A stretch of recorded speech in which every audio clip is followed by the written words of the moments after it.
একজন নেইমার সমর্থক এবং ব্রাজিল ফ্যান হিসাবে আজকে পর্তুগাল এবং উজবেকিস্তানের যে ম্যাচটা হয়েছে সেই ম্যাচটা দেখার পর একটা উপলব্ধি হয়েছে। সেটা হচ্ছে যে আমরা গতকাল দেখেছিলাম লিওনেল মেসি দুটা গোল করলো, সুপারলেটিভ গোল দুটা। তারপরে ওই রাতে এমবাপ্পে আবার দুটা গোল করলো ইরাকের বিপক্ষে। আর সকালবেলা নরওয়ের আর্লিং হল্যান্ডও দুটা গোল করলো। আজকে রোনালদো স্কোর শিটে নাম তুললো, রোনালদো গোল করলো।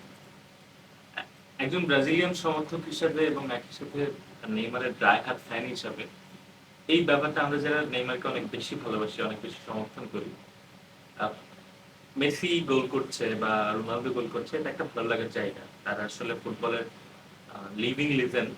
আমাদের সৌভাগ্য যে এই মানুষগুলো খেলা আমরা দেখতে পেরেছি বা পাচ্ছি।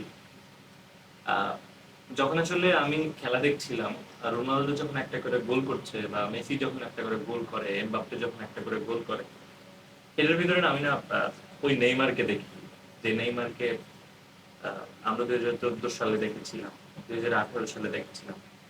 আমরা ব্রাজিল সমর্থক বা যারা নেইমার সমর্থন করি তাদের আসলে অনেক বেশি চাওয়া নেই।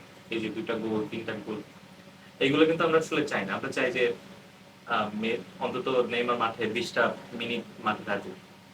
আমরা জানি যে স্কটল্যান্ডের বিপক্ষে হয়তো বা তাকে আমরা মাঠে দেখবো, বাট এই অপেক্ষা করতে হয়েছে কিন্তু অনেক লম্বা একটা সময়। একটা প্লেয়ারকে আপনি যখন আপনার পছন্দের প্লেয়ার থাকবে তাকে 700 দিন পর ইন্টারন্যাশনাল একটা ম্যাচে দেখা, এটা আপনার জন্য অনেক বেশি কষ্টের। এবং আজকে সম্ভবত এখন 24 তারিখ হয়েছে, নেইমারের খেলা হচ্ছে 26 তারিখে। এই যে অপেক্ষাটা, এই যে সময় না ফুরোনোর ব্যাপারটা, এটা আসলে এখন ওই যে অপেক্ষার প্রহর গণা, সেটা আমরা কিন্তু আসলে গুনছি। আমরা ফেসবুকের মিমস ভিডিওতে আসলে যেমনটা দেখি।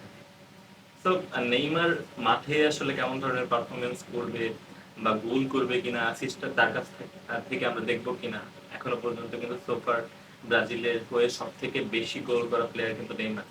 কিন্তু ব্রাজিল সমর্থকরা বা নেইমারকে যারা সমর্থন করেন, তার ফ্যান রয়েছে, তারা কিন্তু চায় যে অন্তত নেইমার মাঠ ফিরুক। নেইমার সমর্থক হওয়া আসলে অনেক বেশি কঠিন। এই উপলব্ধিটা আসলে আজকে হয়েছে। আহ, অবশ্যই যে মেসি এবং রোনালদো, তাদেরকে শুভকামনা। এবং তারা যখন আসলে গোল করে, এটা দেখতেও আসলে ভালো লাগে। আমরা আজকে মনে করেছিলাম যে না, রোনালদো তার যে চিরচেনা ফর্ম সেটাতে ফিরবে, এবং সেটাতে ঠিকই ফিরেছে। এবং মনের কোনায় কেন জানি ওই নেইমারকে আমরা আসলে খুঁজেছি। আশা করছি স্কটল্যান্ডের বিপক্ষে আমরা সেকেন্ড হাফে নেইমারকে দেখতে পারবো। তো নেইমারকে যদি দেখতে পাওয়া যায়, সেটা হবে আমাদের জন্য অনেক বেশি আনন্দের। তো এই মেমোরিটা বা এই উপলব্ধিটা আমি মনে করলাম যে শেয়ার করা দরকার, এবং একটু আমার ওয়ালে রেখে দেওয়া দরকার। সেটারই অংশ হিসেবে ভিডিওটা করা। আমি আমার মনে হয় যে যারা আরো আপনারা যারা ব্রাজিল সমর্থক রয়েছেন বা নেইমারকে দেখে ব্রাজিলের সমর্থকটা করেন, তাদেরও সেম ধরনের ফিলিংস আসলে হওয়ার কথা। আপনাদের এই ফিলিংসটা হচ্ছে কিনা কমেন্ট বক্সে কিন্তু খোলা রয়েছে। ধন্যবাদ সবাই।